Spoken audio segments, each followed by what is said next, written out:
தினம்தோறும் விளக்கேற்ற நல்ல எண்ணெய் இதயம் நல்லெண்ணெய்.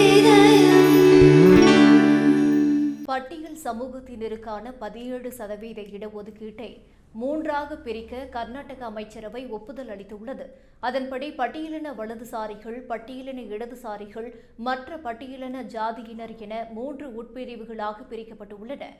நீதிபதி என். நாகமோகன் தாஸ் ஆணையத்தின் பரிந்துரைகளின் அடிப்படையில் பட்டியலின சமூகத்துக்கான 17% இடஒதுக்கீட்டை 3 பிரிவுகளாக பிரித்ததை கர்நாடக அமைச்சரவை அங்கீகரித்துள்ளது.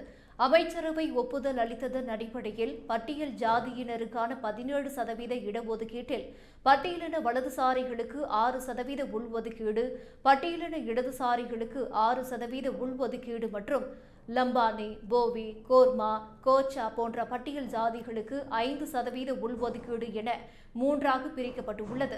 கர்நாடக பட்டியல் சமூக இடஒதுக்கீட்டில் 101 சாதிகள் பலனடைந்து வருகின்றன. என். நாகமோகன் தாஸ் ஆணையத்தின் 1766 பக்க அறிக்கை குறித்து விவாதிக்கப்பட்ட பிறகு சிறப்பு அமைச்சரவை கூட்டம் இந்த அறிவிப்பை வெளியிட்டுள்ளது. ஆகஸ்ட் 4ஆம் தேதி முதல்வர் சித்தராமையாவிடம் சமர்ப்பிக்கப்பட்ட அந்த அறிக்கையில் முதலில் பட்டியல் சமூகத்தை 5 உட்பிரிவுகளாக பிரிக்க பரிந்துரைக்கப்பட்டிருந்தது. ஆனால் அமைச்சரவை அதை 3 பிரிவுகளாக குறைத்தது. இதுகுறித்து பேசிய கர்நாடக அமைச்சர் எச்.கே. பாட்டீல், அமைச்சரவை கூட்டம் பயனுள்ளதாக இருந்ததாகவும் அனைத்து பட்டியலின ஜாதிகளைச் சேர்ந்த அமைச்சர்களும் இதில் திருப்தி அடைந்துள்ளதாகவும் கூறினார்.